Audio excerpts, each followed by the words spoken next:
Chris just murdered his entire family, his pregnant wife Shanann, Bella, Cece, and hours later, he's moving on with his life as if nothing ever happened. He is texting with his realtor about putting his house on the market. He is calling the girls' school and telling them that they won't be coming back to school anymore. He even Googled the lyrics to a song by Metallica called Battery. Chris is thinking that nobody has any suspicions of what's gone on. He doesn't know that Nicole Atkinson takes it upon herself to call 911. I believe he thought he could pull it off. Chris might have gotten away with murder if it weren't for Nicole Atkinson. This is my flesh and blood. This is like what I wanted all my life.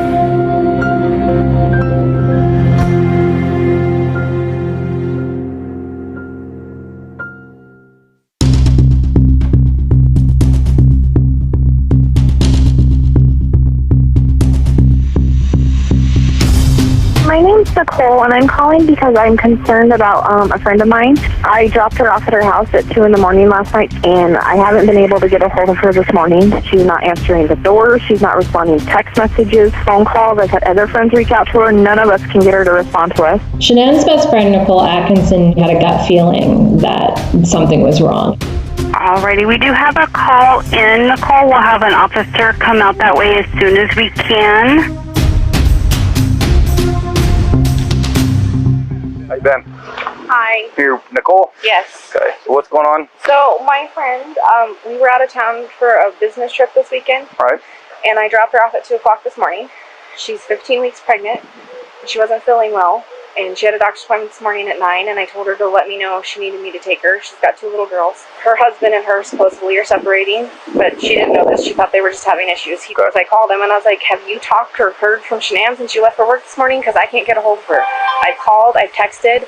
Her car's in the garage. Her shoes she wears every single day are right in the front door. She only has one vehicle? No, they only have the one vehicle in his work truck. Okay. Shannon, are you home? Police department, if anyone's inside, make yourself known. Yeah, I mean, I don't see anything out of place. I'm not hearing kids. I'm not hearing anything. The police officers wear a camera so that they can document the conversations between a suspect or witness. I'm sent these police cams to analyze them to be able to detect whether the person has suspect behavior or demeanor.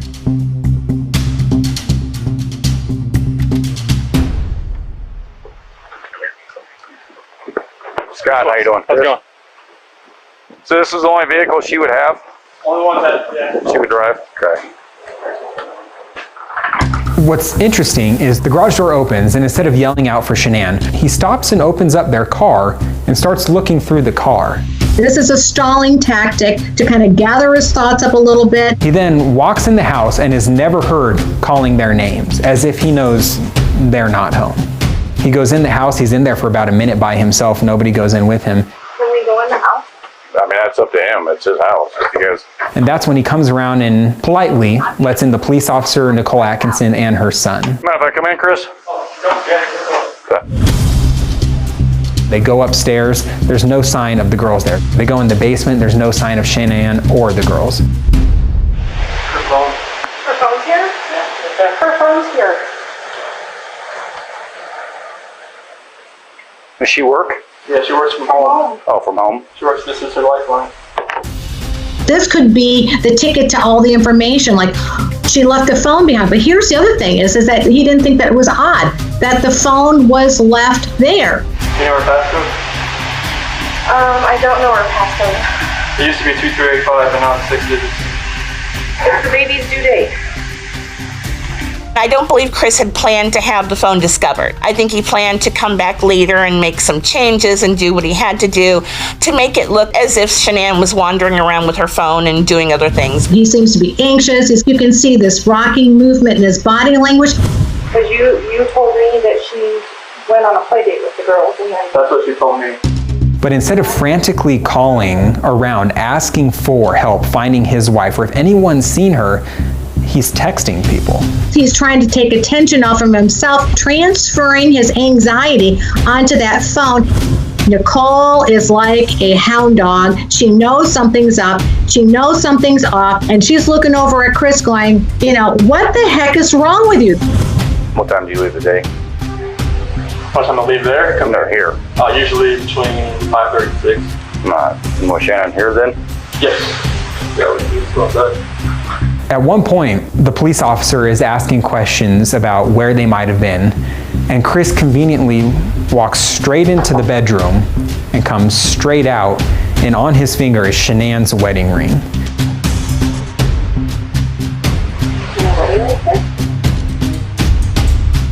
And he's pointing it out almost like he's pointing a gun. You know, here it is, I found the ring.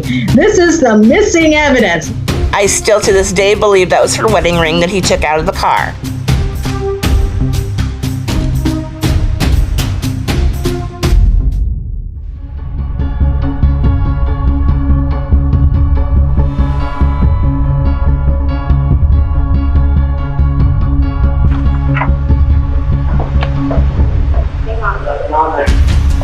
What's that? Nothing on there. You just have my camera.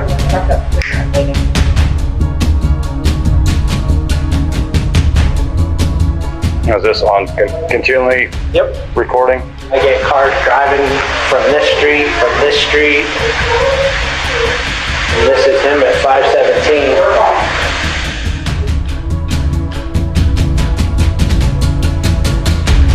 It shows Chris very clearly walking out of the house by himself, backing his truck up into the driveway, and then loading something into the back of his truck.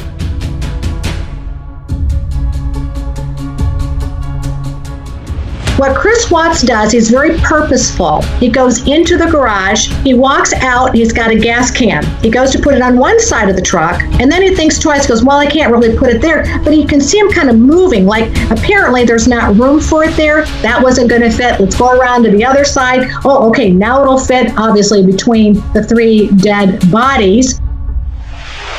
We usually park out there on the side. I just want to get everything back in.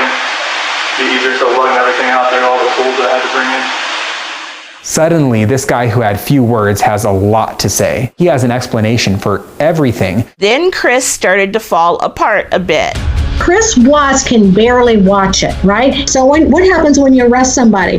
Get down on the ground, put your hands on your head. So he puts his hands on his head even though he wasn't told. But that was a surrendering moment. That's almost as if Chris was verbally saying, oh my gosh, I was not expecting this. And you see him pacing and moving, nervous and anxious. Chris Watts' body language is betraying him. So right now, police don't have probable cause to be able to arrest him because it still isn't clear where Shanann, Bella, and Cece went. They're never seen leaving the house. Appreciate your time. Yeah, no problem.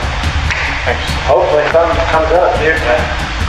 I've never seen him. If he loads his stuff, he normally just walks back and forth because I get him on camera. But the fact that he was in here and explaining to it over and over and over, but he doesn't look worried. He looks like he's trying to cover his tracks. Police in Colorado have issued an alert for a pregnant mother and her 2 young daughters. Like, I have no inclination to where they're at right now. Like, if she wasn't here, like, where did she go? I'm just hoping right now that she's somewhere safe. And when I saw him on the news, I knew there was foul play. There was just a huge element missing with him. If she's vanished, like, I want her back so bad. I want those kids back so bad. There was something more to this case, and the focus really started to center in on Chris.